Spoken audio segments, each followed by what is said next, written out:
Rupanya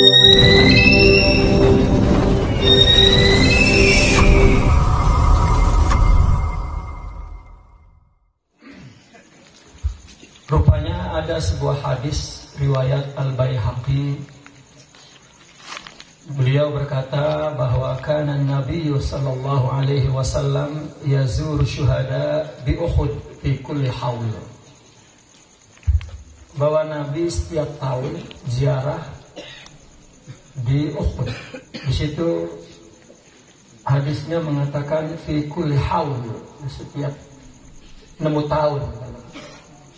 Ziarah di Uhud setiap haul. Wa idza balagha rafa'a sautahu, ketika sudah sampai di bukit Uhud, maka Nabi berkata, "Assalamun alaikum bima sabartum wa ni'ma uqbad dar."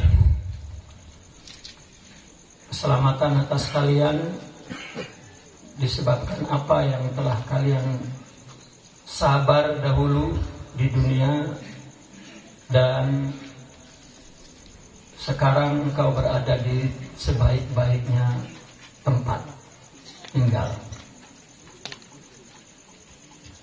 Dari situlah kata haul. Kemudian apabila kita berziarah atau melaksanakan peringatan kepada orang yang dimuliakan, maka dinamakan haul. Jadi ada dasar kata haul itu digunakan untuk yang berkaitan kepada yang telah mayit, yang telah meninggal. Namun apa tujuannya haul? Yang perlu diketahui bahwa haul yang kita peringati seperti ini bukanlah kepada orang yang berhubungan darah, anak kepada orang tua misalnya.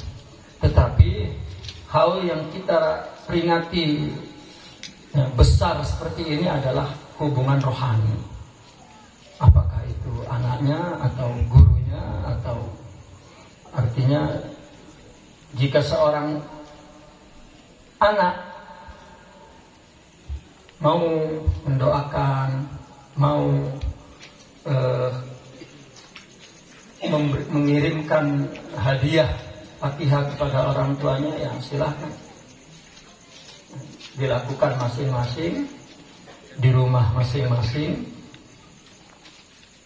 karena itu hajat sendiri untuk memberi hadiah Fatihah kepada orang tuanya, atau bersedekah, membuat makanan dikirimkan kepada orang tuanya. Itu adalah kewajiban seorang anak yang soleh. Tetapi haul yang menjadi istilah di tengah umat Islam adalah untuk para aulia yang berhubungan dengan si mayit ini adalah hubungan rohani, bukan hubungan darah. Siapapun berhak, karena tidak sedikit, bahkan lebih banyak barangkali, seorang ulama merayakan haul tuan guru fulan atau syekh fulan. Itu bukan ayahnya, tetapi gurunya, artinya ayah rohaninya. Jadi haul yang kita bertawassul kepada si mayit, yang kita peringati dengan besar seperti ini untuk mendapatkan madad dari Allah, kekuatan rohani, untuk mendapatkan berkah, adalah hanya kepada seorang yang mulia di sisi Allah Subhanahu wa ta'ala. Dan hubungannya adalah hubungan rohani, bukan hubungan darah. Kalau kebetulan yang melakukannya adalah ayahnya sendiri atau hubungan darah sendiri, itu ada 2 kali kemuliaan. Karena haul yang dilakukan seperti ini tumbuh di dalam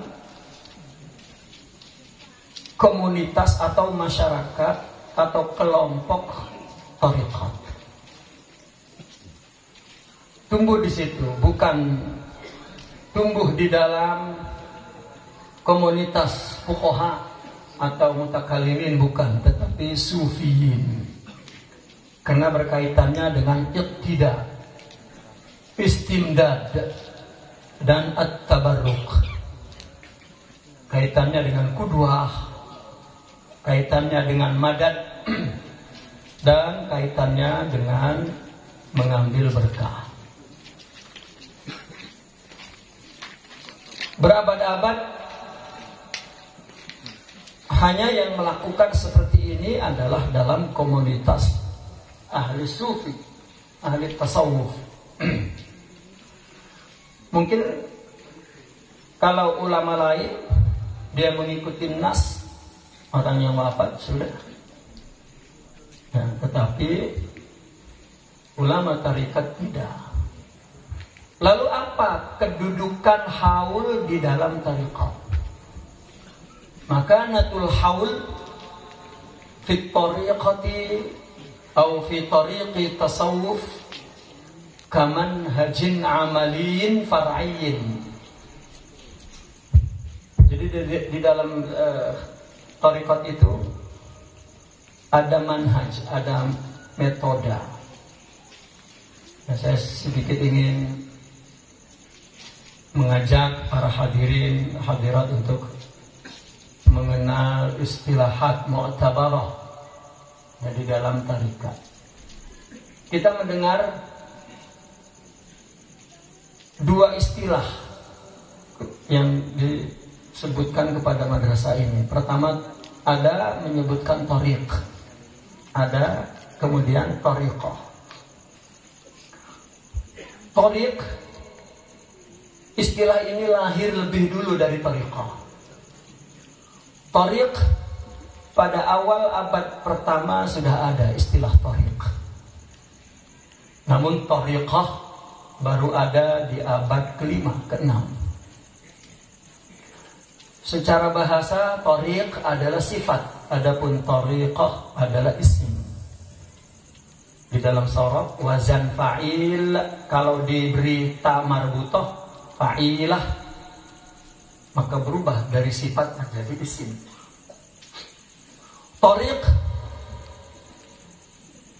istilah ini muncul, tumbuh, berkembang di kalangan ahli tasawuf ketika tasawuf dilakukan secara fardi, secara individual. Di abad-abad itu, abad kedua, ketiga, keempat, orang mencari guru tarekat itu tidak ada, guru sufi tidak ada namanya. Sekarang Naqsabandi, Syadzili, kita tahu. Dulu tidak ada. Dan zaman dulu orang bertarikat itu adalah untuk terus fana, ma'rifah, bukan tazkiyah. Tazkiyah dilakukan sejak mula-mula dia menuntut ilmu. Banyak istilah dalam kitab tasawuf untuk menyebutkan marahil tasawuf. Ringkasnya, di zaman Imam Al-Ghazali baru kemudian beliau menulis berbagai konsep pengamalan tarikat agar dapat diketahui oleh umum.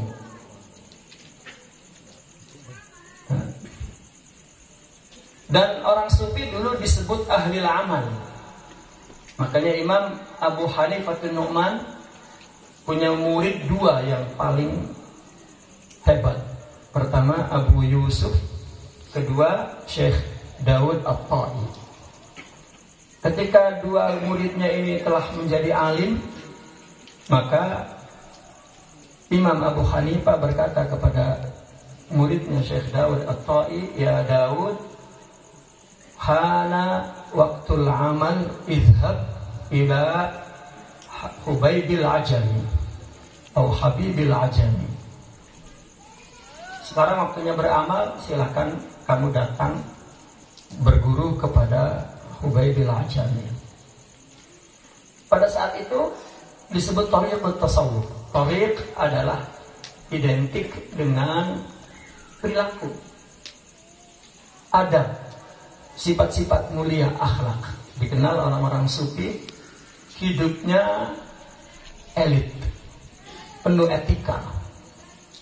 Maka disebut thariqus sufi. At-thariq huwa majmu'atul adab,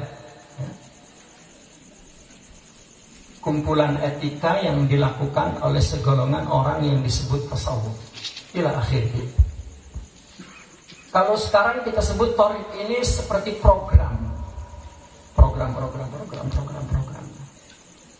Kemudian ketika di abad keempat mulai terjadi ikhtilaf dan di dunia taklim tidak ada tazkiyah, karena orang belajar untuk dunia, untuk pangkat, maka kehilangan pembersihan jiwa.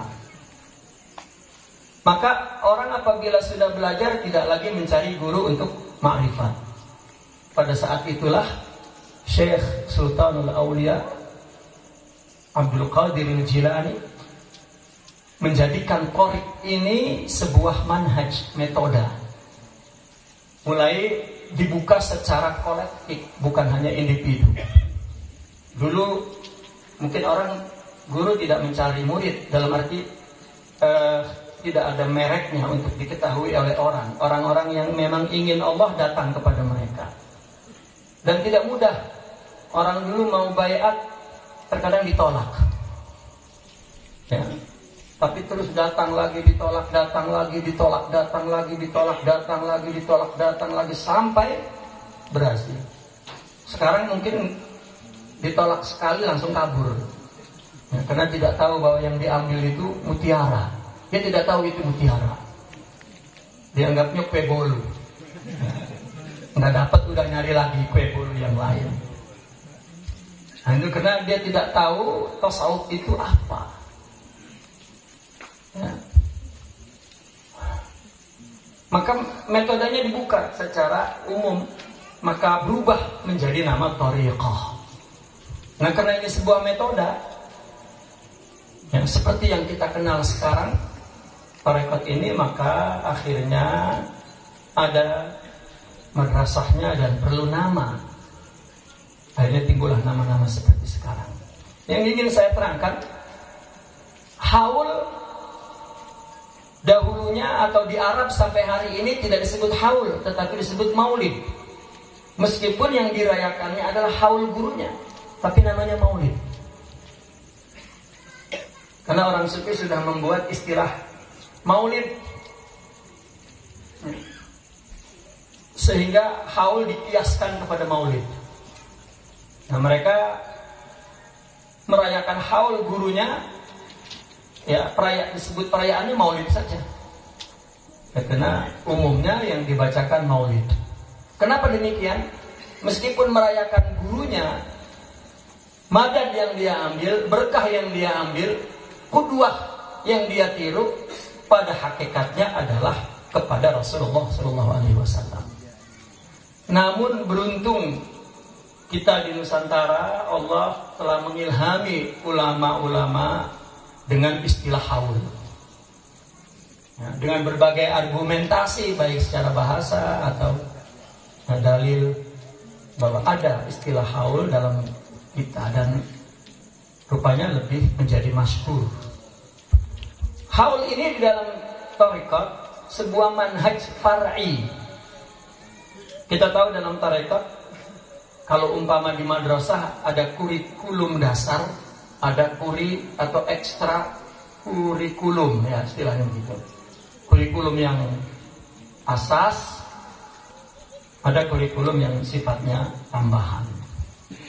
Nah, di dalam tarekat pun ada namanya manhaj al-amali, al-asli, wal-far'i.